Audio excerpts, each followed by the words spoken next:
Welcome, everybody.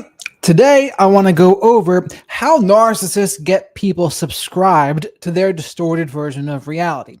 It's one of my favorite expressions because it's exactly what's happening.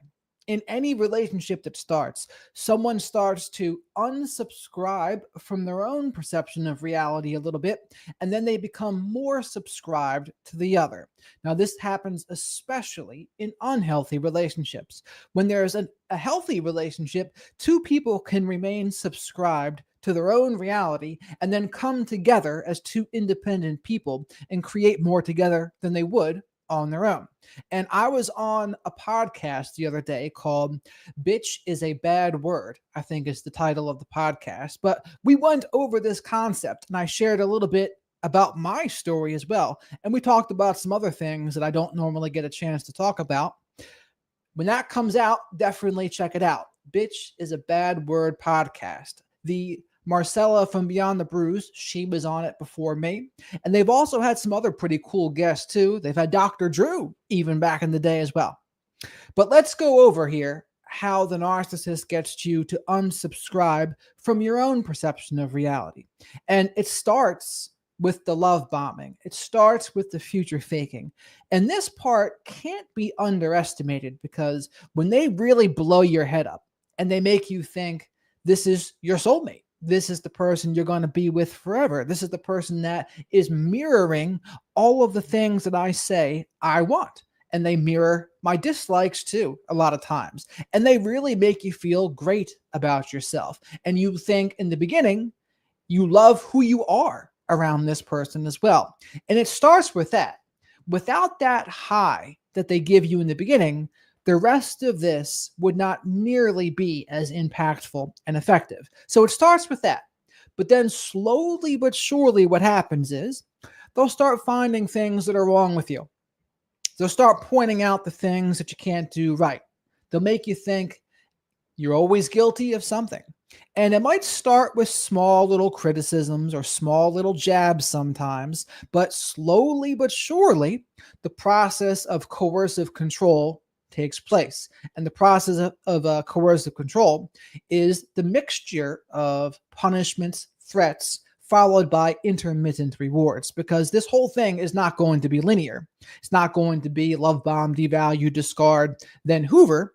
Now, there's going to be some good times. Then there's going to be some not so good times, and then back to good times. And those good times can really trick people because they think, oh, it's good, or it's not always bad. So how bad can it be? But depending on the severity of how bad it gets when it's bad, there's a big difference between a rough patch in a relationship versus abuse, disrespect, and other things that we shouldn't be tolerating. That can't be understated as well. But part of what they also do is they'll twist and distort what you say, and their controlling behaviors will begin to come out too. And they'll start nitpicking you and controlling your behaviors. And this is the big one. Narcissists love to mix up respect and boundaries and control. For example, boundaries are for ourselves. Now, relationships can have rules, though. You can agree on the rules of a relationship. An example of a rule of a relationship is, okay, we're in a monogamous relationship. We are not going to get with other people. That is called a relationship rule. There are other relationship rules. For example, if two people are in AA together, well, a relationship rule for them is we're not going to drink. And it also so happens that that's the rule they have and the boundary they have for themselves as well. But that's an example of a relationship rule. But one of the things narcissists will do is they'll get you thinking, no, what you need to do, when I control you, that's really my boundary. And that's not exactly what boundaries are, but they twist it. And then maybe they'll do things like they'll want to put tracking devices on your car, make you call them all the time throughout the night if you start hanging out with your friends. And they do that under the guise of, I love and care about you so much. That's another sneaky thing, because if you don't want them to do it, they'll be like, oh, you don't want to make me know that I'm okay. You don't want to let me know that you're okay out there. I just want to make sure you're safe. So a lot of what they do can be under the disguise of I love and care about you so much. But really, it's coercive control. And they are experts at mixing things up, and they make it very slippery in there too, where it's really difficult to call it out sometimes. But that slowly over time begins to happen, and they start making you question yourself. Maybe you have a boundary, and they might say to you, well, that boundary is disrespectful. And that's another sneaky one too, because your boundaries are your boundaries. But narcissists, they like to bulldoze boundaries, and they think boundaries are a problem for them because it prevents them from controlling people. So narcissists don't like the fact that people have boundaries, but they'll start chipping away at your boundaries. They'll start chipping away at your support system and your friends. One of the subtle ways that they'll do that is, just like I said, if you go out with your friends, maybe to the bar, then the narcissistic person will tell you, you need to call me once an hour on the hour. Or they'll start guilt tripping you or giving you silent treatments when you go out and hang out with your friends. And this is all a punishment. And they want you to associate this punishment with hanging out with your friends. They would prefer you just to not go. And if you do go, they're going to try to micromanage everything you do when you're out. It's pretty obnoxious. Yeah, and concern trolls is a good way to put it as well, because it is not for your benefit. That's the big thing. A concern troll, they're doing something for their own selfish benefit. And it also comes off as condescending too. When someone's being a concern troll, oh, I'm just looking out for your own good. I need you to call me every hour on the hour. I need you to have a tracking device in your car so I can know where you are at all times. It's only for your safety. What, you don't want me to be concerned about your safety? You should be lucky that I love you this much, that I care this much, that I want to put this device in your car. And it's hard to argue against. It's hard to argue against because it's those things give them plausible deniability. Narcissists love doing things under the cover of plausible deniability. But for them, like I always say, it's all about power, control, image management, narcissistic supply, and avoiding accountability. But slowly but surely, they start convincing people, maybe I am wrong. Maybe the narcissist is right about this. Maybe they are right that I'm just not being loving towards them. Maybe that my boundaries are a problem. Maybe my friends and family are a problem. And it's the combination of the punishments and the threats. And then they'll throw in some intermittent rewards in there too, because once a devalue starts, it's not just straight devalue from there, usually. Usually there's some good times in there too. Usually they'll throw in some intermittent rewards so that maybe you do something they want you to do. Well, now you might get rewarded by them. And they kind of Pavlov's dogs it, where they give you that reward when you act the way they want you to act, and it gets you jumping through their hoops a little bit. But all of these things, it contributes to you unsubscribing from your own perception of reality. Where this comes out as well is in disagreements. If you disagree with them, or you're having some sort of conflict, this is where it comes out most of all, because they're going to try to convince you you're wrong. You're wrong. And the narcissist does not want to collaborate in any way. They don't want to problem solve. They want control.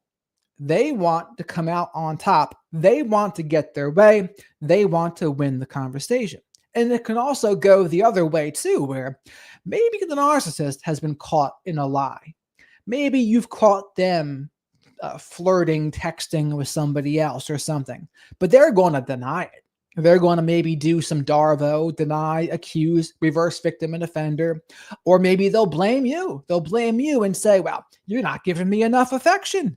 You weren't doing enough for me. I didn't feel loved, and so I did this. And again, because they're not going to own up to it, like if this is a relationship rule, you're monogamous together, and here they are sexting with somebody else, they're breaking the relationship rules, but they're not going to own up to it. Instead, they're going to try to make it seem like You are the problem. And this is what happens over and over and over again. Whenever there's an issue, they don't own up to it, they avoid accountability, and they make you think you are the problem. And this happens over and over and over again. And the thing is, eventually people start believing it and they start doubting themselves and their own perception of reality. Of course, the right thing to do here is, if you're with someone like this, to be aware of it and say, okay, this is not a healthy relationship. This person is not collaborating with me in any way. This person doesn't want to problem solve. This person is not on my team. That's why every relationship or every conversation with them feels like a battle. That's something to not ignore, because they don't have the same goals that you have. They want what they want. They want to win. They want to come out on top. They want control. That's the bottom line. But they'll keep on doing these things. And then before you know it, you don't trust yourself anymore.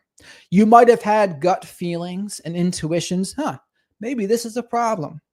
And maybe your friends told you, or your family has told you, this isn't too good here.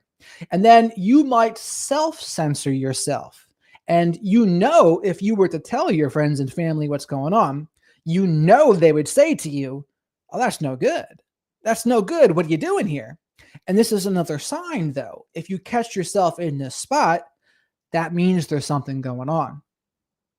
So Josie says, just like a realtor says, location, location, location. The cluster B psyche says, projection, projection, projection.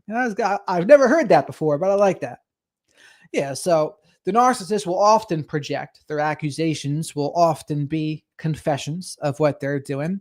And they will often accuse you of all sorts of things. If the narcissist is cheating, they're going to assume you're cheating, because the narcissist thinks everyone is just like them. They think, well, I would do whatever I can to get what I want. I would be exploitative. I would manipulate. I would lie. I would do whatever it takes to get away with it. I expect other people to do the same. And then the people who are the victims of the narcissist, they have the opposite problem. They project their good qualities onto the narcissist, which is also a toxic mesh of a thing to do, because people, and this is where I get some pushback on that part too. They'll say, well, I should be able to think people are good. I should be able to be trusting. And I would say, yes, to a point. And the point is, to the point that you would have to disrespect yourself to continue. So I would say, yeah, if you pride yourself in being a good person and being caring and loving and trusting, sure, but also don't be naive about it. Also, don't assume it when someone's actions are not congruent with what they're saying. That's something very important to go over too. Like, you don't want to project your good qualities to the point that you're now hurting yourself. You're now in this bad relationship. You're in this bad situation. But circling back to what I was saying before, if you catch yourself self-censoring around friends and family because they're going to say to you, that doesn't sound too good. That doesn't sound like a person that's good for you. And it's something to pay attention to, because this is what happens. This is what happens in these kinds of relationships and then maybe if you're in that spot, you don't want to spend time with your friends and family anymore because you feel guilty. You feel guilty that you're even with this person. And this is a way that you kind of isolate yourself to stay in the toxic relationship. But it's absolutely a combination, because the narcissist may punish you, guilt and shame you, whatever, or rage out. But then there's another part of it where you just don't want to talk about it. You don't want to talk about it with your friends and family, so you don't. Another huge thing to pay attention to is if you start to defend, excuse, explain, or rationalize the narcissistic person's behavior. Oh, they had a terrible childhood. That's why they do what they do.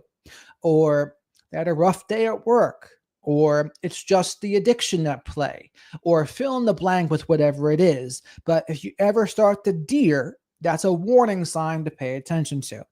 Another one is if you have to hope they would change. Oh, I hope they would be more like how they were, or I hope they change into a different person. Those are also big things to pay attention to. But ultimately, this whole process, like I said, coercive control. And they chip away at your sense of self-worth like sandpaper. They wear it away. And before you know it, you don't trust yourself. You don't trust your gut feelings. And maybe you did before this relationship.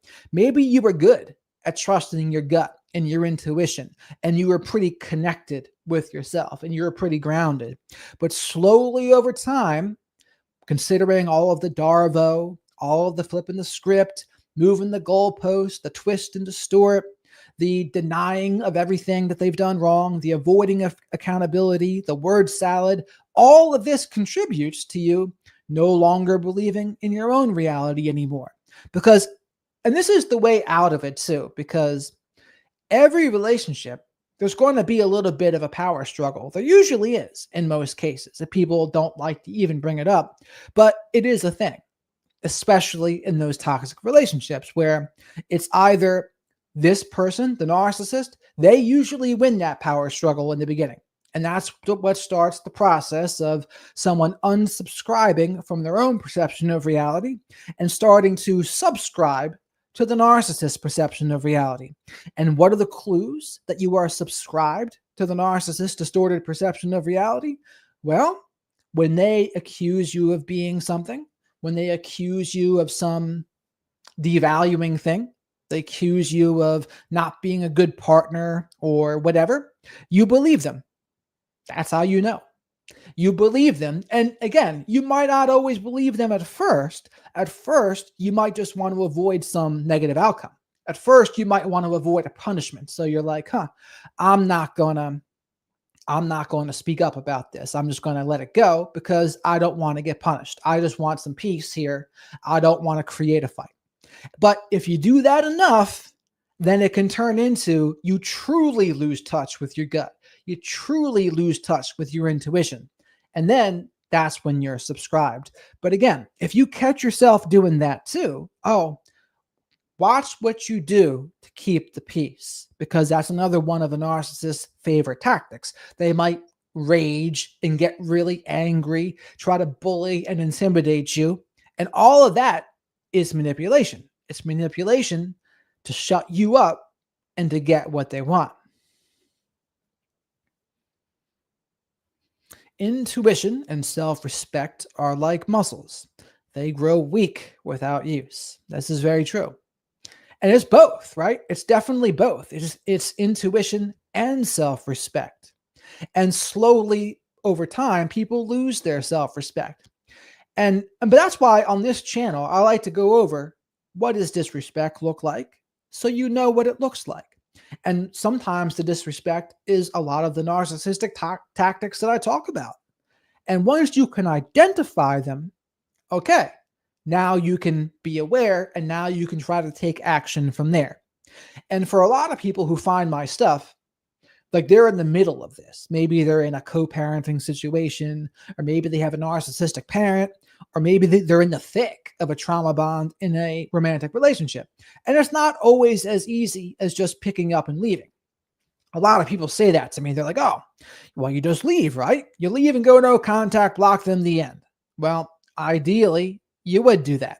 But that's not always possible. It's not always possible because of finances. It's not always possible because of kids or living arrangements. It's not always possible for a bunch of different reasons. But ideally, people would do that.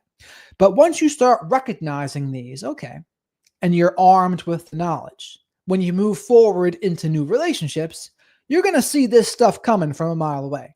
And once you see, if you're anything like me, you're not going to be able to unsee. I couldn't unsee this stuff even if I wanted to.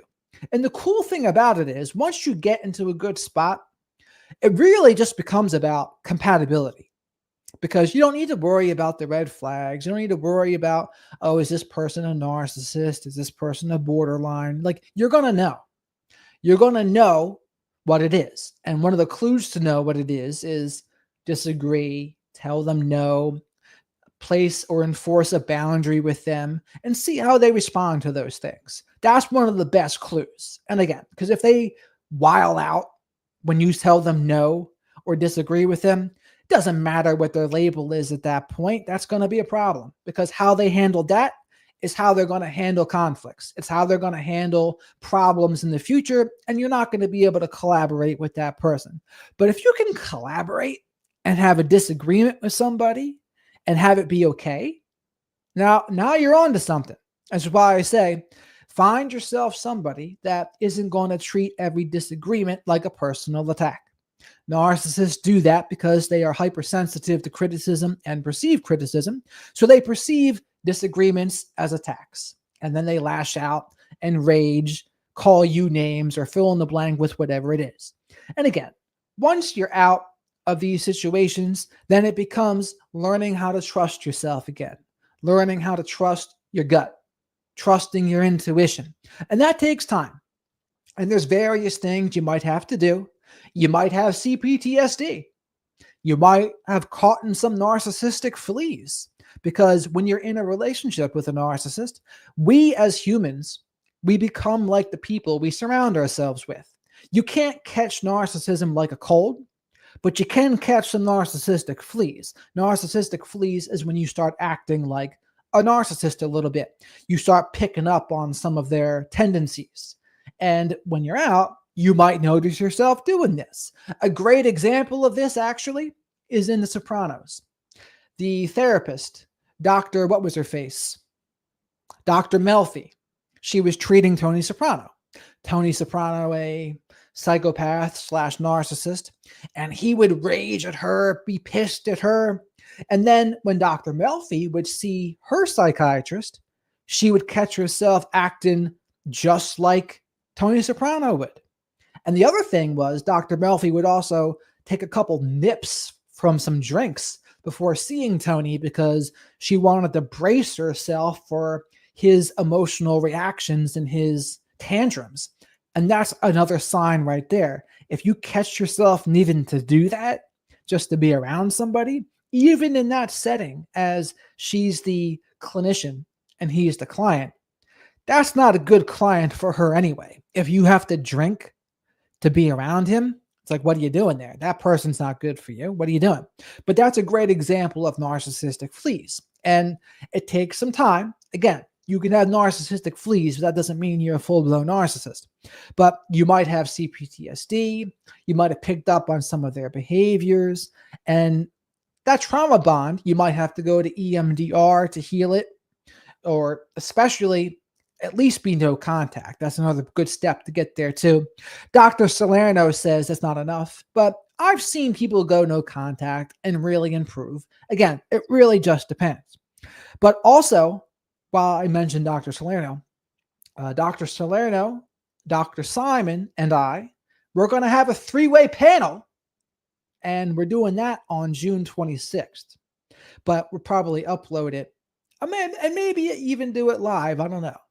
No, probably not live. I'll probably record that. But that's going to be coming up. And I want to give Dr. Salerno a chance to ask Dr. Simon some questions there. And I'll have some questions for both of them too. But if you have any questions out there that you would like to see me ask them, definitely let me know. But once you get out, like I said, healing the trauma bond, working on CPTSD if you've developed it, working on narcissistic fleas, and then getting to a good baseline.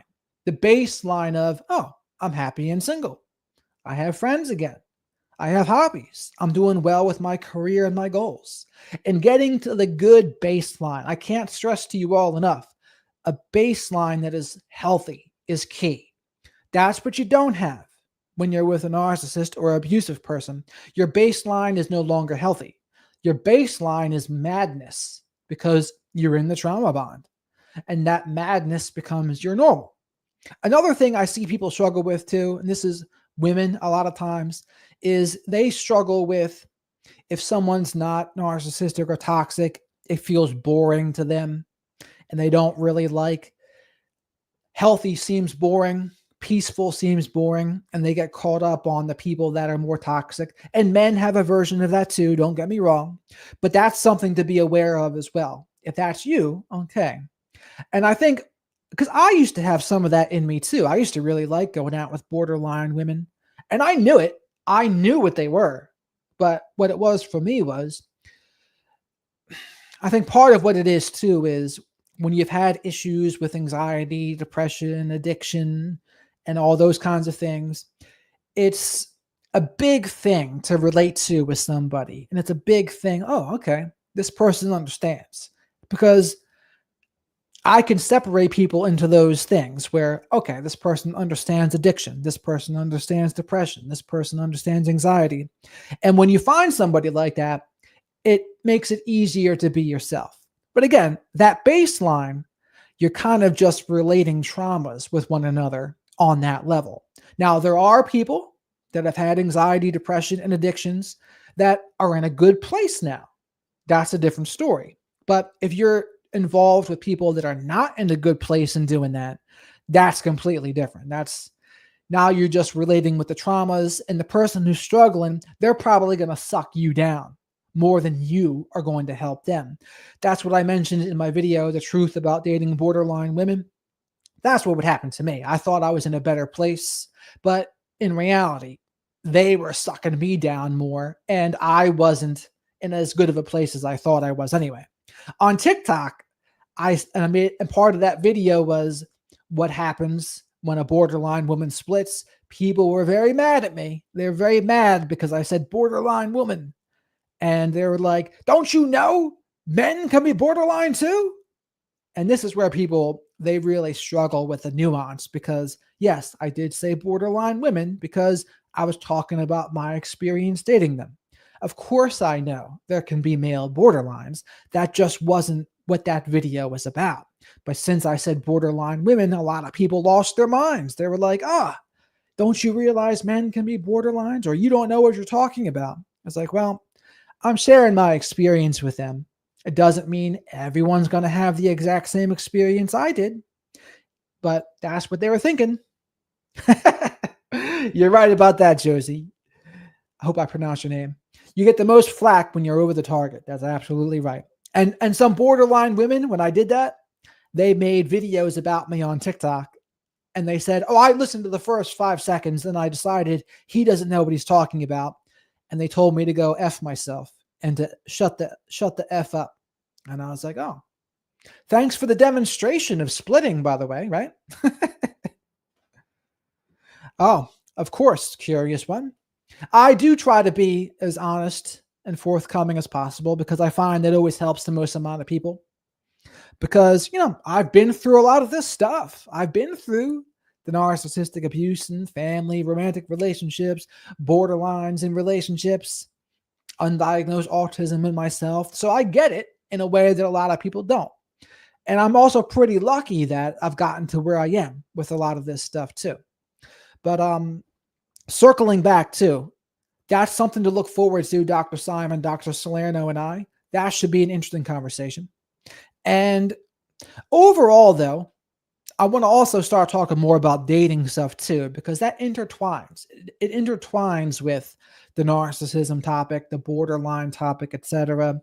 And that's also caught on a little bit on TikTok too. That woman that was furious with me, you can look her up, or maybe I'll include it in the description of this video or something, but she was mad. She was mad because I had mentioned splitting, and she had said, no, we don't split for that reason. It's because you've slowly but surely been doing things differently. Or we picked up on something about you. And it's like, sometimes that can be a version of it, but other times it's really just all black to all white, and it doesn't take much. They paint you black, as the Rolling Stones would say. But circling back to the origins of this video here, getting the narcissist, when the narcissist gets you to unsubscribe from your own reality and start subscribing to theirs. It's a slow process. It doesn't happen immediately, but it starts with the love bombing. You can't underestimate that part. And a lot of people want to return to those good feelings. Those good feelings they're addictive. And especially if somebody isn't happy on their own, especially if someone struggles with emotional dependency, or they have a very hungry heart, they are more susceptible to that. Because if they're not happy on their own, they want someone to love them so they can feel that love towards themselves. That's an easy mark for a narcissist. And that's been me before. That's been me. When I was with the woman I was with years ago, that was a big part of why it worked so well for her, because I wasn't good on my own. I was empty. And then this woman came along, and all of a sudden, I was seeing life in black and white. And then she came along, and everything was color. And I was like, oh my God, this is amazing, because I just wasn't doing good on my own. And granted, that's not everyone's story, but that was my story with it. That's how it was for me. And I got addicted to that, and I was overlooking all sorts of disrespect. And when you overlook all sorts of disrespect, you let them get away with the lies and the little things, and then before you know it, it's not about you at all anymore. You're just trying to jump through their hoops because you just want that love back. You just want their presence back. And that was the situation I got myself into. But in other dynamics, it's not as cut and dry. Other times, what happens is it's that slow burn where subtle Darvo, subtle blame shift, word salad, moving the goalposts, deflecting, never taking accountability, nitpicking you, starting to control what you do, what you wear, where you go. And again, that doesn't happen instantly. But I've heard some pretty drastic shifts out there where on a wedding night, for example, boom, it changes just like that.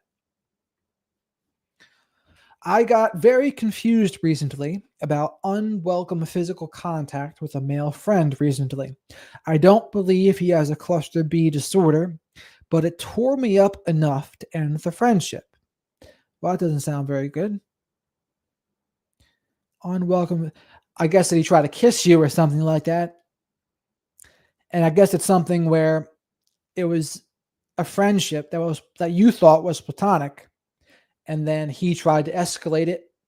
I mean, I try to tell women that too, that there's a lot of guys that, like, I have a lot of women friends, and so I wouldn't do it. I can, once a man's socially calibrated, you can tell. You can tell when a woman's into you. But there are other guys that are not very good at that, and they're going to try to be friends to sneak in through the back door. That's the quote unquote nice guy way to try to get intimate with somebody. But it's really dishonest, is what it is. It's manipulative, it's dishonest. A guy who owns his masculinity and what he wants, he's going to make it known. Like, if he's really into you, you're going to know. And like the guys who do that, one of two things happens. Either the woman's into him back, or she's not, and the guy knows where he stands. And if he really wanted more, he's probably going to just do his own thing. Because I don't normally recommend a guy sticking around. If he was really into you, he wanted something, and then that woman said no, for this very reason she's talking about here, it's like, okay, that's what he tried to do. Oh, he might. But here's the question for you. Was he ever direct about what he wanted? Probably not, right? Probably not until it happened. But the guys who are really into somebody, they own their masculine core, and they say, you know what? I want what I want. I'm going to let it rip. And it's either going to go in my favor, or at the very least, I'm going to learn pretty quickly they're not into me. But again, I'm good with this in my own life because I have a lot of female friends, and we can talk and be and chill, and I don't need to bombard that down their throats. And it helps also that they're all over the world. It's not necessarily right here. That would change the dynamic. I totally get that, but I'm totally fine with that. I was actually going to interview a woman named Mary today. She has a YouTube channel. She used to be a high-end escort, and now she helps men and women in dating. She postponed, though, for next week. I've been single and celibate by choice for 16 years. He knew that. I agree, Jared. Very validating. Oh, very happy to help. So he was trying to sneak in through the back door. That's the quote unquote nice guy. But there is a difference between nice and kind. Kind is when you do things because you really want to, without the expectation of something in return, without giving with strings attached. Oh, I want to do this just because I do. When you're nice, you do things with strings attached. You do things as a way to manipulate others. It's not coming from a place of, I don't expect something in return. They're doing it, as Dr. Robert Glover would say, the author of No More Mr. Nice Guy. It's a covert contract at that point. Kind is you do something because you want to, and you leave the results up to God or the universe or whatever. Those nice guys, they don't do that. So they try to sneak in the door, and then they're not socially calibrated enough to know, oh, this woman's not feeling it. Like I would, in this day and age, I would never go for a kiss unless I knew that was going to be received well. And when you understand women, you can see it. You can see when it's going to be received well. If it's not going to be, you just don't. And the same thing with talking to women in public too. I wouldn't, like at the gym these days, most people wear headphones at the gym. And I wouldn't, like, especially with the earmuffs, I just wouldn't, because it's so intrusive at that point. The women who want to be talked to, often what they'll do is they'll linger around, they'll talk to the staff a little bit. There'll be a little bit of a social connection thing going on there where they're at least open. But a lot of people go, they're not even really open to it. They're just closed. Now, some women will complain anyway. They'll say, they might even have those headphone earmuffs, and they'll be like, oh, I wanted these guys to talk to me in the gym, but then I didn't. And it's like, well, you have those don't talk to me headphones in? Because if I see them, I'm not going to talk to you. It's too much to overcome. But yeah, ladies got to watch out for those nice guys, because my opinion on male and female friendships are, a lot of times somebody wants more. Sometimes it's the man. More often it's the man. But sometimes it's the woman too. They want more too sometimes. But to circle back again, be careful if you catch yourself unsubscribing from your own perception of reality. How do you know if you are unsubscribing? Well, you avoid saying certain things because you're afraid of the reaction you might get. You stop being yourself. You start trying to pretend to be somebody you're not to make this other person happy, or to avoid their big emotions or punishments. Those are all the clues. But again, it happens slowly. It happens slowly over time. But when you're with someone that you're compatible with, those things don't come up nearly as much because it's safe. And that kind of safe isn't boring either. Like when you can truly be yourself with somebody, that's exciting and fun in a way different way. A way different way than the emotional roller coaster of a toxic relationship way. It's like, no, you guys are just good. You're good. You can get along. You can be yourselves. You can help each other become the most you can be. That's what it's all about. That is fun. Now, that's a different version of fun than the quote unquote toxic relationship fun, where there's a lot of ups and downs, lefts and rights, maybe some emotional abuse, some chaos, some punishments, probably some addictions in there too, more than likely. Those things, it can seem exciting, it can seem intense, but I definitely wouldn't call that healthy. And that's what Marcella and I talked about. Marcella is from Beyond the Bruise. We went over some of that. And she also talked about what I just said, really, because I asked her what was the difference in feeling between a healthy relationship and a toxic relationship, or a relationship with a narcissist. And her story's cool in the fact that she was with a narcissist before, and then before she started making content, she was actually in another relationship. But that relationship wasn't a toxic relationship. It was just a relationship that fizzled out. So that's a pretty cool dynamic to have coming in here, where most people come in, they're coming straight from a toxic relationship. But with her, no, she had this different relationship. And with her, she said the big difference was in the healthy one, she felt like she could be herself. She didn't have to pretend. She could be like the nerdy girl that she is. And with the other one that was unhealthy, she didn't feel like she could do that. And I don't necessarily agree or believe they're soulmates, but if I did, there's a definition of it from the show 6 Feet Under. The person that makes you the most you can be and forces you to grow the most as a person, keeping in mind not all growth is comfortable. That's my favorite definition if I were to believe it. But like I said, I'm going to start talking a little more about the dating stuff too. I don't necessarily think YouTube likes it, especially with the longer form stuff about narcissism, because I think they want more licensed professionals to get the views about it, which is understandable. So I might just have to act accordingly, though.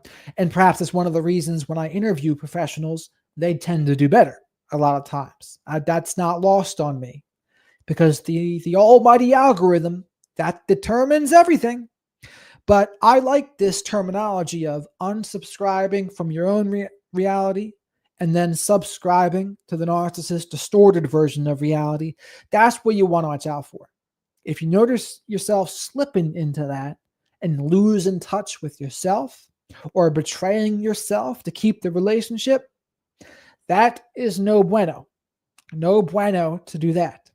And it takes some time. It takes some time to resubscribe to your own reality again, to even build that trust in yourself, to start trusting your gut again. That takes time. It doesn't happen overnight. I totally get that. And it takes various amounts of time. It takes various amounts of time. And I think, but it is possible though. And what each person needs to do, it might be different. Me personally, I take a lot of supplements that really help. The gym is very important to me. A good sleep is very important to me. Healthy diet is very important to me. Removing self-inflicted wounds, alcohol and drugs, that's also very important to me because I'm sensitive. I'm sensitive. So if I were to go drink, holy mackerel, my mood could be different for a week after drinking once. So I just don't. So that's an example of removing a self-inflicted wounds. I'm a big fan of addition by subtraction. If you can remove some bad habits and remove some self-inflicted wounds, they can really, it's like dropping some weights. It's dropping the anchor that's holding you down. That's what's pretty cool about that. But I think this was a good breakdown here of how people unsubscribe from their own perception of reality and start subscribing to theirs. It's slow, and it usually happens during the conflicts. And you don't, and not, I shouldn't even say that though. I shouldn't even say that, because sometimes even the good feelings, when things are going great, especially if you're a woman, you might go along with what they're thinking and saying more because it's going so great. And that starts the seeds of it. And then it's even more effective when, if they've gotten you to kind of follow their program during the good times, well, then when it switches up to belittling, devaluing, condescending behaviors, put downs, insults, blame shifting, etc., now it is even more devastating because you were on their program before. You were following their lead, etc. And now here they are. They're taking that trust that you have in them and they're kind of twisting it. And they're saying, oh, actually, you know how good it was before? Well, if you want to keep that, well, you better do what I say. You better let me put the tracking device in your car. You better call me once an hour on the hour when you're out of the bar. You better not wear that. Or you better not see your friends and family because I don't like it when you do that. Or they'll guilt and shame you for your self-care routine. Or they'll guilt and shame you for what you have to do at your job because it takes away from the time and attention they get from you. But again, all that stuff they're doing is control. And how they address that with you is everything as well, because it's one thing to have some feelings about things. It's a completely different thing, though, to try to control the other person. And that's what Lundy Bancroft says, too. He has a book, Inside the Mind of Angry and Controlling Men. He said it's a myth that the narcissistic people or abusive people just lose control. He said, no, that's not what's going on. They don't lose control. They take control of other people. And I think that's spot on. So if they get some sort of bad feeling, they're not just talking about their feelings. A lot of times they're disconnected from their feelings too. But what they'll do, they get an unpleasant feeling, they're going to try to take control of someone else to fix, manage, and control how they feel on the inside. And there is a codependent version of that too. Now, not everyone who's in a relationship with a narcissist is codependent, but there's a codependent version of that where they can kind of be controlling in a subtle and covert way as well, because codependents and narcissists both other centered. Narcissists, they want narcissistic supply from all sorts of people, but a codependent, generally, they just want one person to behave and do things how they want them to so they can feel good on the inside. And I think there's a lot of parents who are like that. They care so much, not necessarily narcissistic, but they can be controlling because of that fear and anxiety. And their codependency is propelling them. Oh, I missed some of these here. Conflict is inevitable. It can help us grow, but you don't feel unsafe or snookered all of a sudden. Yes, that's a good way to go, because when you're, that's the one thing they will do. They're going to make it feel like a battle. It's going to be unsafe. They're going to make it feel unsafe to disagree with them or to tell them no. And even if they don't say anything, sometimes you can just sense it. Yeah, they're not okay with this. I can't tell them what I really think. And for me, when I'm in a good relationship and things are going well, like those things that I would have to think about with someone that's toxic, I don't even need to think about it. It's like, and this only works if you've done the work as well. You got to be in a good spot. But once you're in a good spot, and as a guy, if you're socially calibrated, you won't have to think about it in the same way. You can just say, okay, I can just keep it real here and say what's on my mind. I don't have to like really be concerned about how they're going to react to this. And again, it's not going to be black and white, but Dr. Psych Mom is a great resource for couples counseling and dating for people over 30. I've never heard of her. Is she on YouTube? Because if she is, maybe I'll try to get her on the channel here. I'll have to look her up. And I think that's interesting too, because learning about narcissism and toxic behaviors is great. Learning about the ABCs of narcissism is great. But at the end of the day, I'm helping people do what? Unsubscribe from the narcissist distorted version of reality, break the trauma bond, becoming aware of how they're being treated, etc., and hopefully breaking free from those kinds of people, and then learning about them so it doesn't happen again. But in order to what? In order to eventually get into a good relationship, if that's what you want, or just being happy and single. To me, those are the goals here of practicing radical self-respect. It's okay. If you want a relationship, get into a relationship, but you got to do the work first to get there, or you enjoy your life single. Either one. And Naval, I'm not sure if you know who that is out there, but he has an expression that really got me thinking. He says, his measure of intelligence is you are getting what you want from life. And I said, you know what? That's a pretty good definition of intelligence, because you can be smart, but are you getting what you want from life? That's a whole different thing entirely, right? Thank you, Jared. You are a black belt. So you're welcome. We must persist despite the past and strengthen. That's the root of empowerment. Absolutely. Thank you. And I would also say about that, looking back to see what we can learn, see what we could have done differently. And do not confuse that with blaming. There are some people who do that. When I say to someone, see what you can learn, or see what you could have done differently, that is in no way saying how you were treated is your fault or the abuse is your fault. More than one thing can be true at the same time. I say this because I want people to be the least likely to have these things ever happen again. That's the only goal of seeing what we can do differently. And just to grow in general, we have to take a look at our side of the street. And that's the other thing. Our relationship muscles, they can really only be exercised in a relationship. There are certain things that you can't work on unless you're in a relationship. Dr. Psych Mom is on YouTube. Talk to her. She's a realist, and her podcasts are straight to the point. Yeah, it's a good suggestion. Like I said, I'm going to try to reach out to her. Does she have a big following? You got it. And oh, that's what I was saying. So yeah, I mean, when I look back at my relationship I had with a female covert narcissist, I said, what could I have done differently? And the answer for me was practice radical self-respect. That's how I came up with the concept. And I saw what she was doing and I just overlooked it. There were certain things that I saw that I overlooked. I didn't have the whole story though. I wasn't playing with a full deck. I didn't know all of the facts.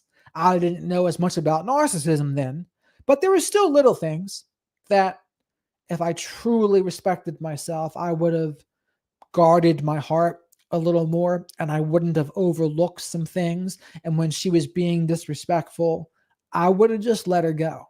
That's why I always say practicing radical self respect, it's like a guardrail.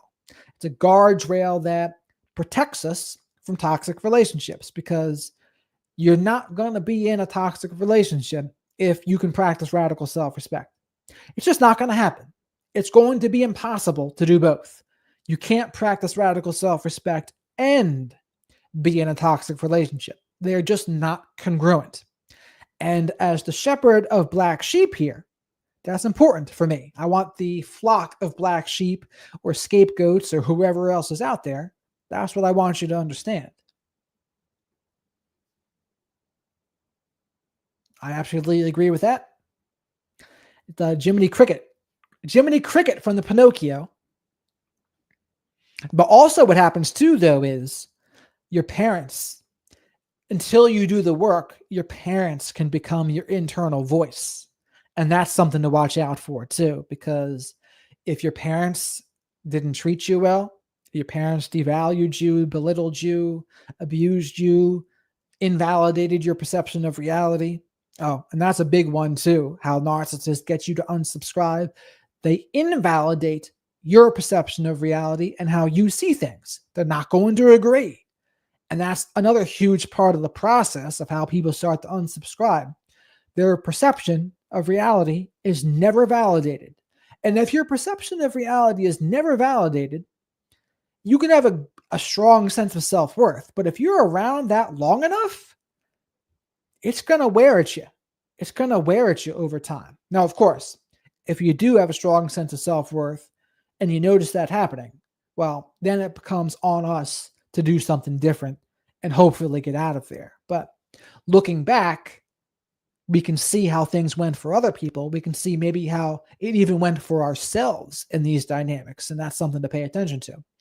But yeah, if you notice you have a lot of negative self-talk, and I do hear that a lot. I hear people that I talk to as clients or others, they talk terribly about themselves. And I don't know if you've watched the short that I'd made about the expression I hate the most is no one can make you feel anything. And one of the reasons I hate it so much is because words are powerful. We're in the spiritual community and self-help community, they know that. They know how powerful words are.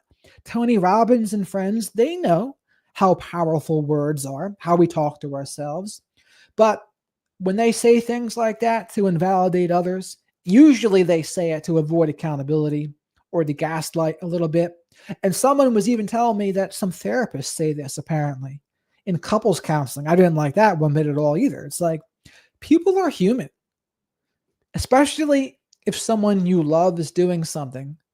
To say that it's going to have zero influence over you, I've just never bought that. Yes, it's a terrible expression. And I got some hate on that short for saying that too. Some dude was like, oh, beta. Also, how cringe is that too? Whenever somebody says alpha or beta, it's cringe. It always reminds me of Tywin Lannister when Joffrey says, I am the king. And Tywin goes, no. Any man who must say, I am the king is no true king. And that's what I think about whenever someone says alpha or they try to use beta as an insult. It's like, get a grip. Another person was like, oh, are you sure that you aren't the one that needs help here? All these things you don't like? And what is that? That's a subtle way to flip the script onto me and to try to belittle me and to devalue me. But here's the thing: when you get to a good place, you can see some of that stuff and you can just laugh. Because if you let it get to you, if you let it get under your skin, what do? You try to justify, argue, defend, explain. No, I'm not a beta. No, I don't have a problem. What are you talking about? But just even doing that, you're losing control. You're losing your personal power because you're acting as if what they said is true. But if you know it's not true, you don't need to act as if it's true and try to convince them. You know it's not. And when you know it's not, why do you care what this person thinks? It's why I love the expression lions don't lose sleep over the opinion of sheep. It's really helped me in those times before.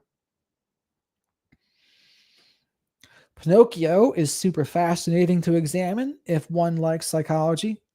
And I loved Jordan Peterson years ago, actually. He did a breakdown of the movie Pinocchio, a 3-part series still on YouTube.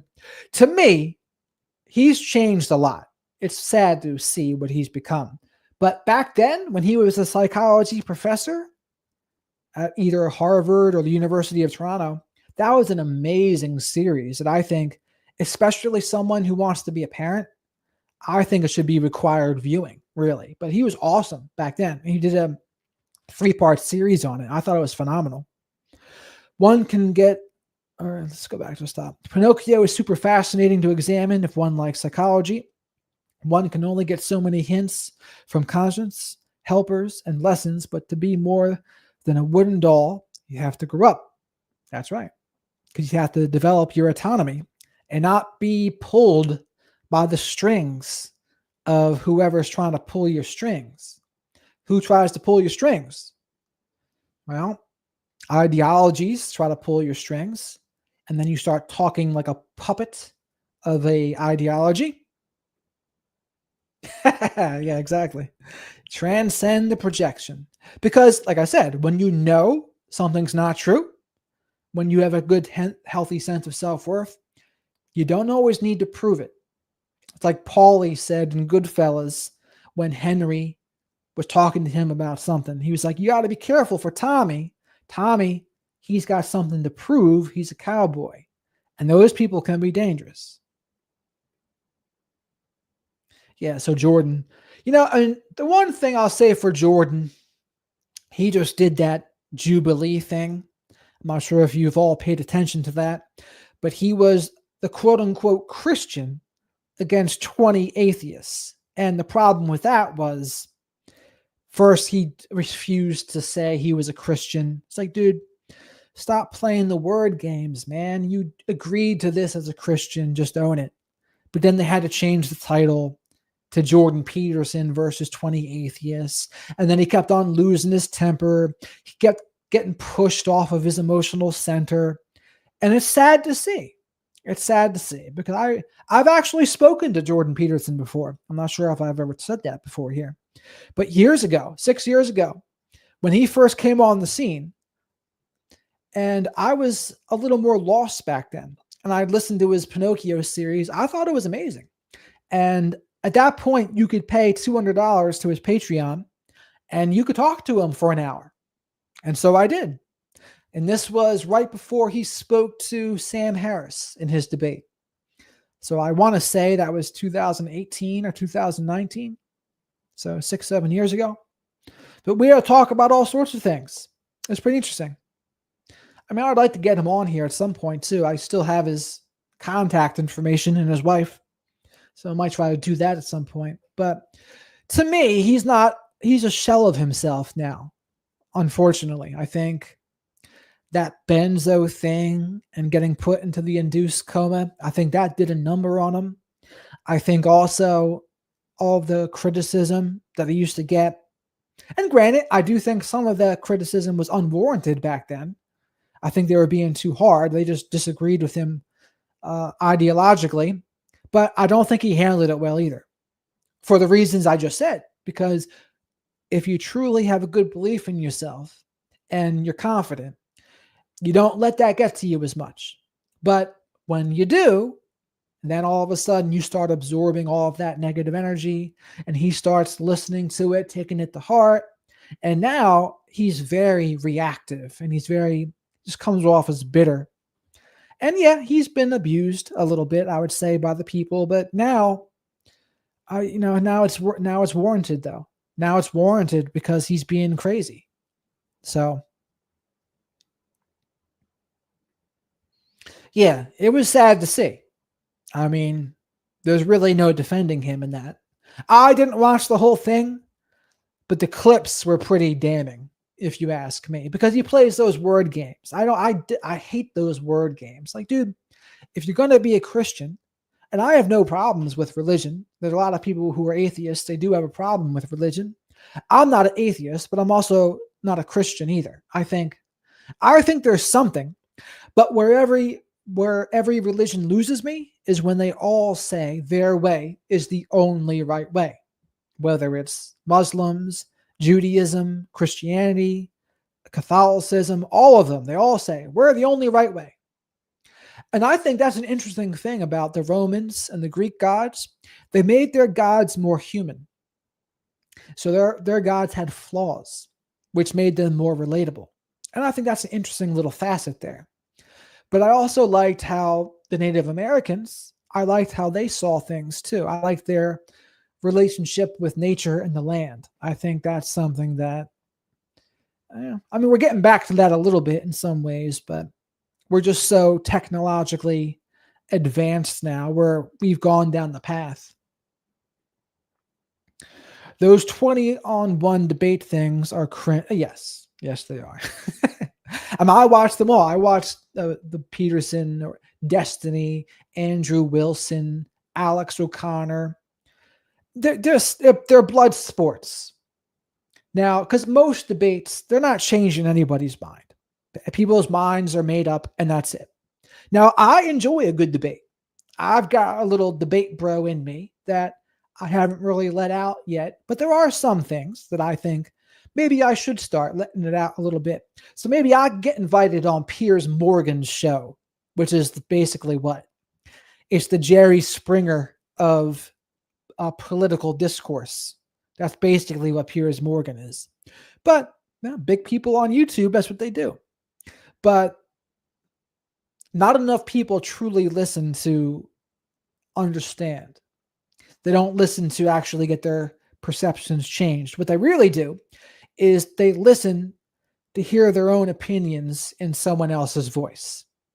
That's just being spoon-fed what you already want to hear. And a lot of people listen to the news in the way that they just get told what to think. Oh, you should think this. You should think that. And they just go along with it because there's an element of groupthink in there too, where they don't want to push back on the groupthink. And it takes courage to push back on that groupthink. So I totally get it. But, if I had to choose where I am, I'm in the middle. I'm not left. I'm not right. I think there's points of all of them I agree with a little bit, but I don't go all in. The downside of fame is it comes with mobbing. Yes. I think Jordan Peterson learned that the hard way. He was over 50 when he first got famous. This late in life to be famous. Like, I don't think he wasn't ready for it. He let it get to him. Like, he was really enjoying all the positive admiration and attention. He might actually have some narcissism too, honestly. And I haven't really, out of a courtesy to him and what I've learned from him, I didn't want to break him down in that light because I've learned a lot from him. And there was a time where I didn't think that. Like, he might have some covert-ish in there, but this fame and admiration, maybe it did bring something out of him that it was there all along, but before he got some status, it just didn't come out. I don't know.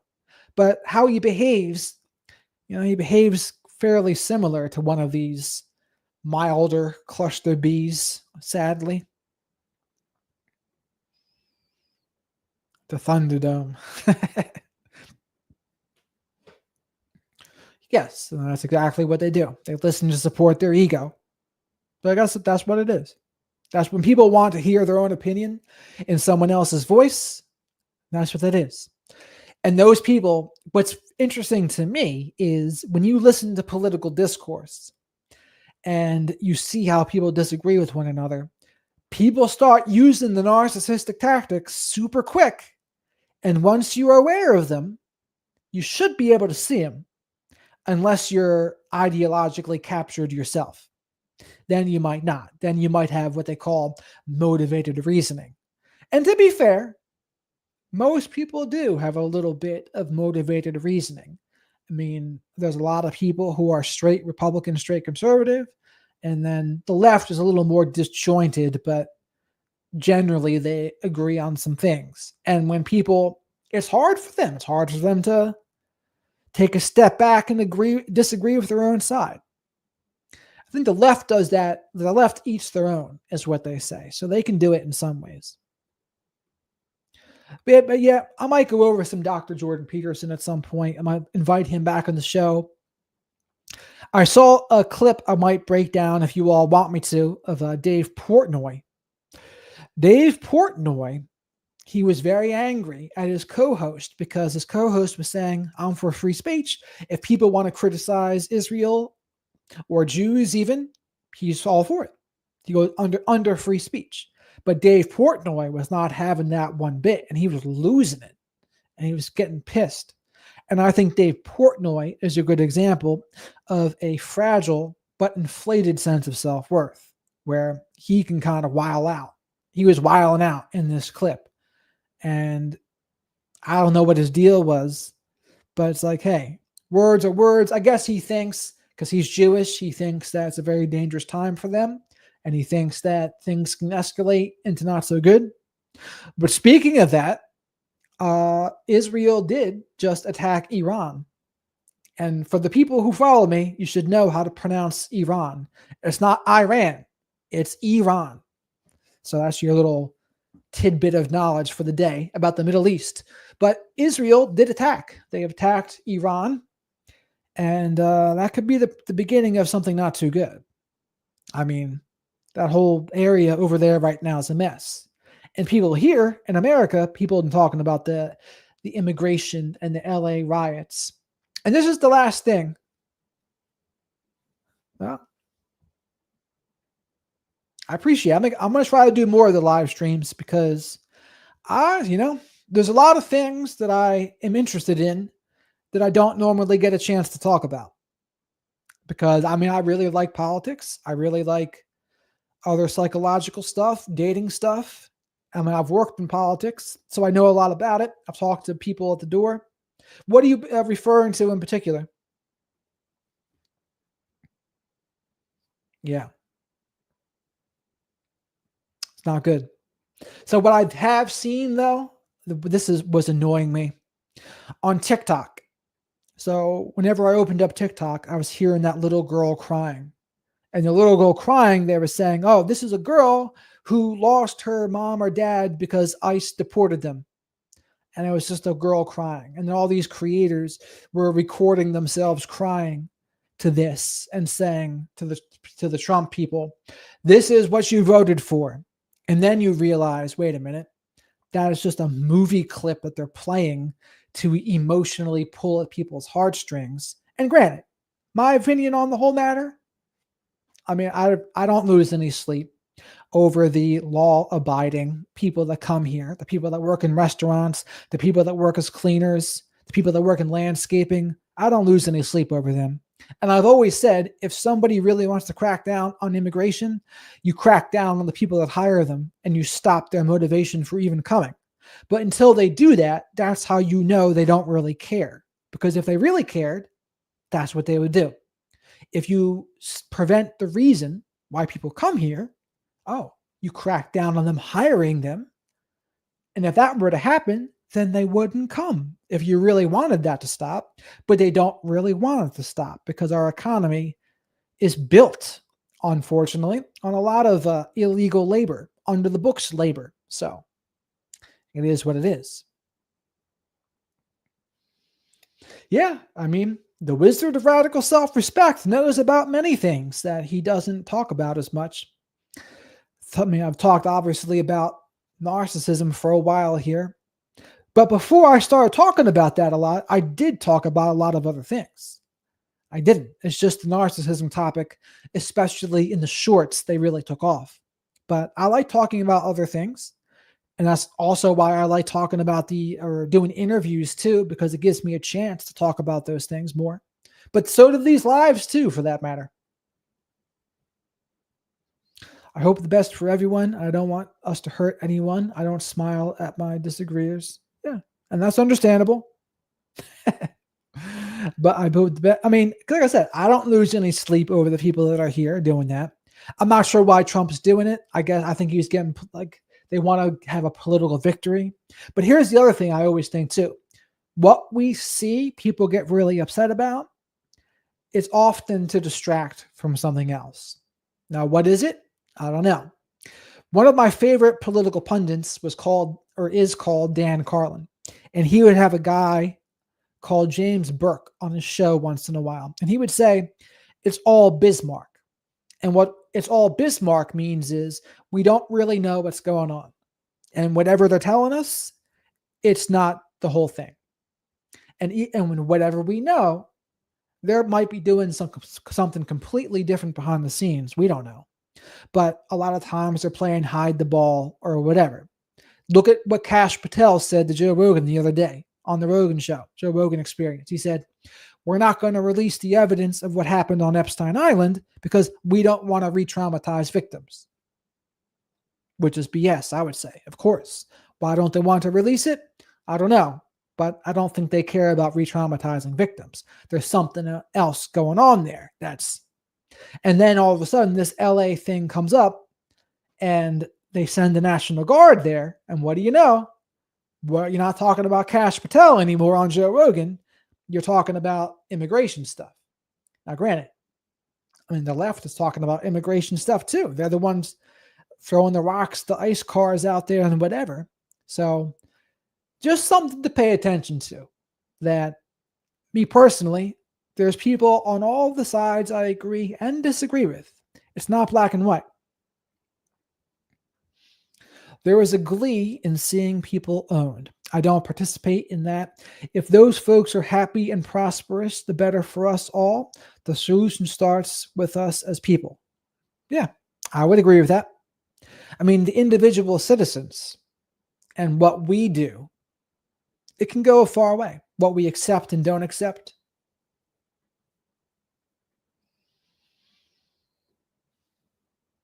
Interesting how these legislation changes and riots also break out. Yeah, see, I don't believe it's a coincidence. I think those things are distractions. Sports and other entertainment, that's the other very obvious distractions, right? Those are the bread and circuses of the day. The bread and circuses of the day. Like they say, history doesn't repeat itself, but it rhymes. I don't know who said that. I think Edgar Allan Poe said that. And and this is my ultimate opinion on it, I think ultimately a lot of what they do is to get us to not unite via class. The elites, they don't want people uniting against them. And I think they have all these issues, social issues, other issues. And depending on what people believe, they'll say, well, I still believe this. I still believe that I should be having a right to choose, for example. And I would say, sure, you can believe that. But also, no, I think they are still using that issue too. And guns and other LGBTQ, all these social issues, they are and race, that's the big one too. They're used to divide. They're used to divide. And people who are of a similar income level, they have way more in common. So a middle-class person, white, black, Hispanic, they got more in common with another middle-class person, white, black, Hispanic, than any black middle-class person does with, say, Oprah. Oprah has more in common with the billionaires. She has more in common with Elon, Bill Gates, dude from Amazon, Jeff Bezos. But those things, This, and I've gotten slightly cynical about it too. I was a little more idealistic about it 10 years ago. 2016 is when I started working in politics 9 years ago. And I just get discouraged now because it's so difficult. It's so difficult just to have a moderate conversation. And that's what I am. I'm moderate. Like, I can talk to anybody. But there's one thing that does annoy me. I don't know. I agree. The emotional manipulation annoys me. Oh, that's what I was talking about on TikTok. They're pulling people's emotional heartstrings to say it's so terrible what's going on. And it's like, okay, sure. But don't lie and say it's this when it's really just that stupid movie.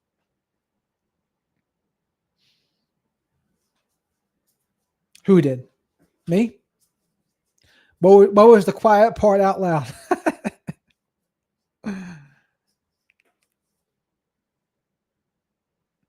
Well, I think the world is ready for some more quiet out loud stuff. If any of you watched my interview with Raquel, the capacity expert, that's how she blew up on Instagram.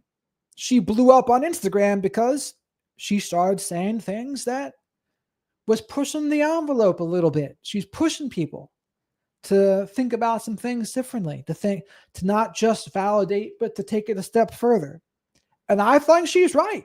I think she was right. I think she might skip a couple steps. And she said a couple things I disagree with too, by the way, about she doesn't believe in gaslighting. So I pushed back on that. But ultimately, where she wants people to go, I think it's a good destination. And I think the Wizard of Radical Self-Respect, he agrees with that destination. Yeah, we want to build our capacity. We want to build our mental strength and fortitude. Yes. I mean, I try. I've fallen prey myself to being cynical and just giving up on the tough conversations, which, maybe that's cowardly of me to do. Maybe it's cowardly for me to do that. And maybe I should start talking more about them but here's the other thing. If I talk about them, I'm not going to talk about them from a place of ignorance. And that's a lot of it. A lot of it is people talk from a place of ignorance, meaning they just don't know the whole story. People will try to manipulate people into believing something about a story, but they don't know the whole story. I don't know what to think about a story until I know all of the facts, until I know the context. And anyone who tries to tell you they should without knowing those things, they're just trying to manipulate you. They want you to believe what they want you to believe. They don't want you to think for yourself. It's why they say when everyone thinks the same, no one's thinking at all. That's how that goes. But that's a lot of it, to get into the facts. And I've learned you have to read many sides of a story to even get to these facts. It doesn't just happen. You don't just get there. You have to read all sides, because if you don't read all sides, you're only getting their lies of omission. You're getting their manipulation tactics that they want you to believe a certain thing. And this is where it overlaps with what I'm talking about. This is where the narcissism topic, it overlaps with the news. People that understand this stuff, they're equipped. If you understand narcissism and toxic behaviors and narcissistic abuse, coercive control, and their manipulation tactics, you are now equipped to see through the BS on the political scale. You're equipped to see through the BS of political commentary, which is that's a damn good skill if you ask me. So the world needs more of that right now. I mean, what I see happen is one of the hardest things to get through is the black and white. So people will try to push you into a black or white, like, oh, Trump or no Trump, this or this. And when it's black or white, it becomes tougher, because then the nuance goes away. And now it's, okay, if you don't believe what I believe, you're just this awful thing. And, both sides think that of each other. And I think that's This is where the internet and social media has contributed to our divide, no doubt. Without a doubt, it's done that. And and I think humans, though, in general, we've had this in us forever. This capacity to be this way has been in us. The only thing stopping it was it didn't have an outlet. Social media is the outlet. Humans have been humans. They just didn't have social media. Could you imagine if during the Civil War, for example, there was social media, what people would be saying then? I mean, it's funny to even think about. It's a comedy skit, is what it is. Imagine people in the South with the Confederacy is like, no, we're going to keep the slaves. And the unions are like, no, we're going to make you let them go. Shane Gillis, he's pretty good at some of that comedy stuff too. He's a smart dude. Shane Gillis is a smart dude, and he's got some. He's pretty freaking funny. But could you imagine that?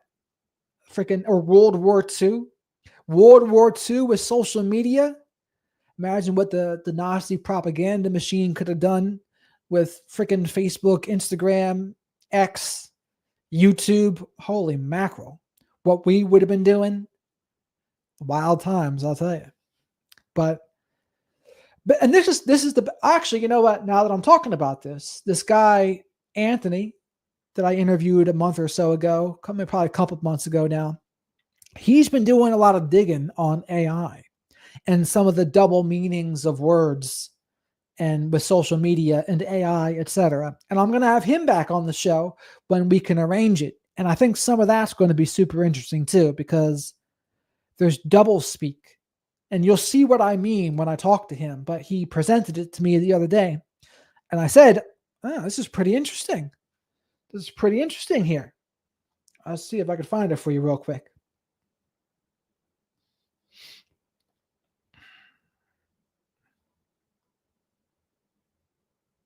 There it is.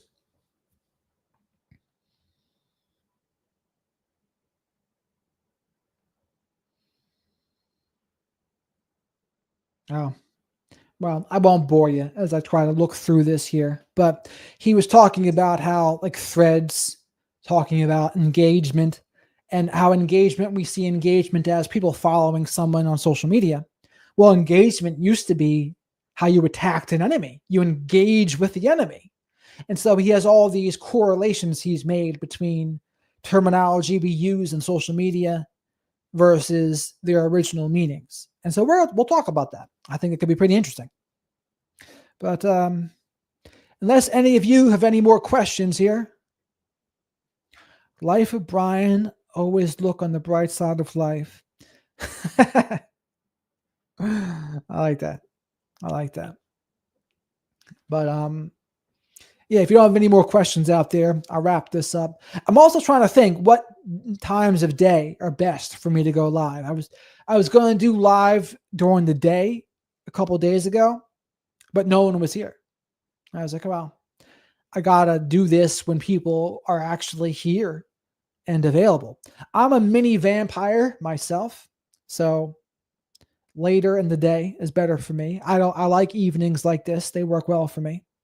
So that's when I might do these, because I like having the questions in the back and forth too, and giving people a chance to ask questions and giving myself an opportunity to talk about things I normally wouldn't talk about.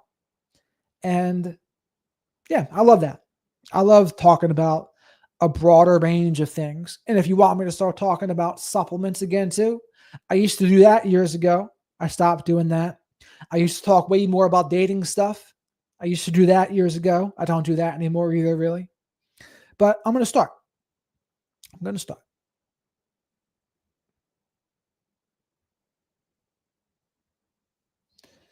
MBTI. What is that? Is that like a Myers-Briggs? Is that what that is? Yeah, night's good. Yeah, I mean, I got a very, as someone who's probably on the spectrum, my supplement routine is pretty, oh, okay. You know what? I forget what I am. I forget. I haven't paid attention to that as much. I've done it though. I've done a couple. One of them, I think I was a logistician. That sounds about right for something. But what I would classify myself as is yeah, I'd have to do it again to know. When I was going to school for mental health counseling, I did it there. Thank you, Ellie. Thank you, Josie. That's a good idea. Yeah, after dinner. I agree. I agree. But I would say I'm an outgoing introvert. Small talk amongst a cocktail hour, that's not for me. Now, but giving a speech in front of people, I can do that. I can do that.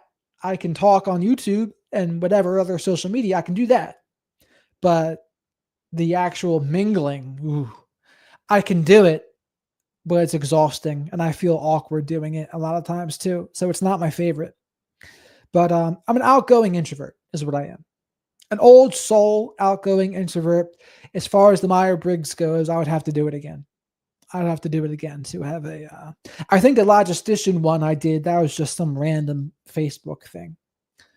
But I think what they had said was the outcomes were you do it to figure out what you should be doing for a career. And it was, oh yeah, you should be doing what I'm doing. I do counseling.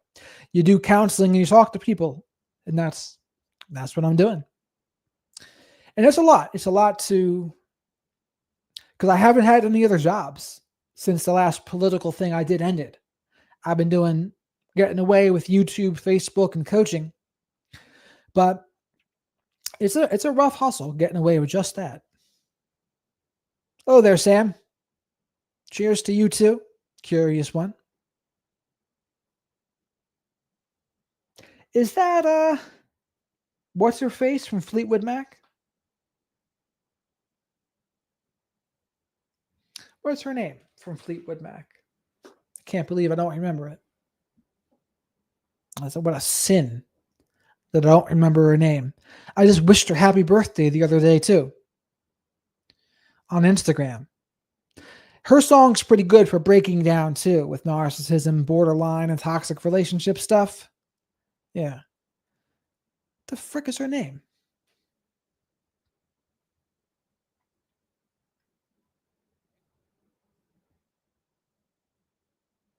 Oh, of course. Stevie Nicks, of course. How could I forget? And she's getting up there. She's getting up there in age. It's wild. Yep. Sometimes your mind can blank, you know? I'm pretty good at word recall now though. I got some supplements for word recall too, by the way. Things like NAC and choline. Those things have been very good for my word recall. And for people who have had anxiety, etc., I think you know what I mean when I say word recall, especially when you're talking to somebody. The words just don't come to your mind. You're like, oh shit, like I don't remember. I can't think of this word. But now that I've started this, and there's a lot of things that I take, don't get me wrong, but they help.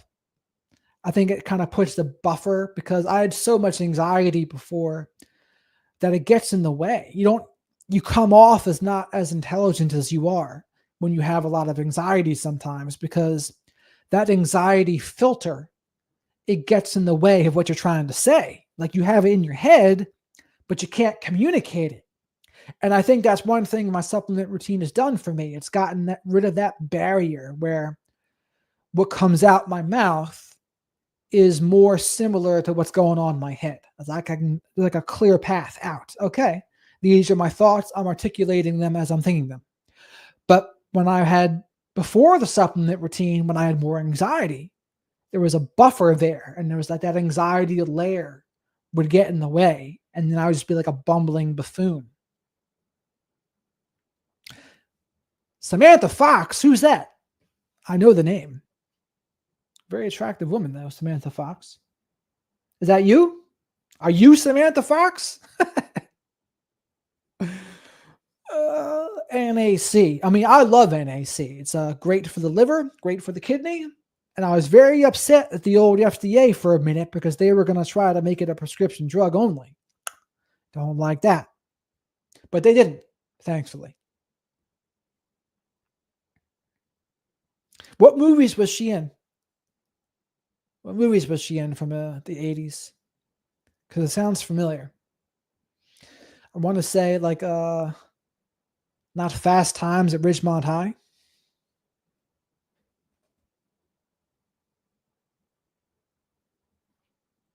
Yeah, I'm down to try that. They do. There is a philosophy that says that where yeah, being sleeping on the ground floor, more time in nature. Yeah, I mean even yoga. Like yoga's tough. I don't care what anyone says. Like I go to the gym all of the time, but yoga is a different thing entirely. Different muscle groups, different different things being worked, and it's good for your emotional self-control too. What does she sing? Is she the one that sang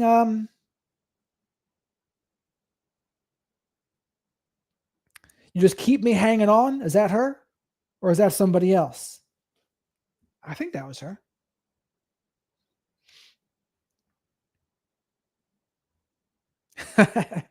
Was Samantha Fox the one that had the song "You Just Keep Me Hanging On, Girl"? Or is that somebody else? I can't remember. What songs did Samantha Fox sing? I us see.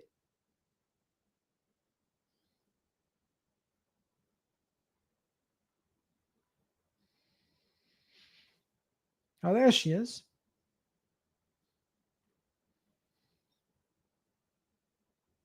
Singer and former glamour model. What is her stuff? I Surrender. Nothing's going to stop me now. I Only Want to Be With You. Naughty Girls. I don't know. I'd have to read them. I have to hear them. I have to listen to it to see if I can remember it. I probably do. I just didn't know who it was. It's one of those things where, oh, that's who that is. Random resource. The subreddit BPD Loved Ones is a great forum for anyone dealing with someone with BPD. Yeah, I do like that one. Is that similar to BPD parents or growing up with borderline parents? That was a good one. Another good audio book is the one by Christine Ann Lawson. Awesome audiobook where she talks about the 4 kinds of borderline mothers: the waif, the hermit, the queen, and the witch. Very interesting. And she talked about that the late 90s, early 2000s. Topless model. Well, I won't complain. It's been so long, I had to Google it too. Topless model, eh? Yeah, I'm sure not many guys would say no to that. That's for sure. All right. But that's good. Yeah, the borderline subreddit. There's also one raised by narcissists on Reddit too. Reddit's a good resource, period. I think what's cool about Reddit is it's not influenced by Google per se. I mean, now sometimes if you do a Google search, Reddit stuff does absolutely come up in the Google search, but to have something like Reddit unregulated by the powers to be, that's a powerful thing, especially in this day and age. That what is Reddit? It's basically a run by the people app, I think. Now, granted, it's more of a leftist vibe on a lot of Reddit, but just the fact that I think the algorithm is less prevalent there, I think it's just more. I mean, I go to Reddit for answers. I go to Reddit for answers before I go to Google because I think I trust the information I get from there more, generally speaking. Because personally, I mean, I've never been a fan of studies, especially in the social sciences. Now, I don't outright dismiss them, but I've always been someone that I believe my eyes. I believe what I see, and that's where I make my observations from. And I like talking to people to find out what they think. And again, that doesn't mean studies are all wrong, but I just know studies can be wrong. and there's a social a replication crisis, etc. Raised by narcissists helped me so much. In addition to therapy, reading other people's posts and comments stirred up the detritus of truth. What's that mean, detritus? It's a vocabulary word. Detritus of truth to help me clear muddy water. Yeah, and I think that's amazing. And I think that's what social media has done. Social media, whether it's Instagram, YouTube, Facebook, TikTok, there's all this information here now. And I think it's helping people put a word to a lot of the behaviors they used to experience. They just didn't have a word for it. Back in the 70s, they would say, yeah, what we call a narcissist now, we just called an asshole then. That's what that was. But now we got a word for it. Now, I guess the different issues are now you got to watch for the people that they put clout over everything. So when someone puts clout over everything and attention over everything, you can't always trust what they say. And unfortunately, though, that's what people do it for money, right? What gets promoted and eyeballs, people are going to do that. Does it help people? Sometimes, but not always.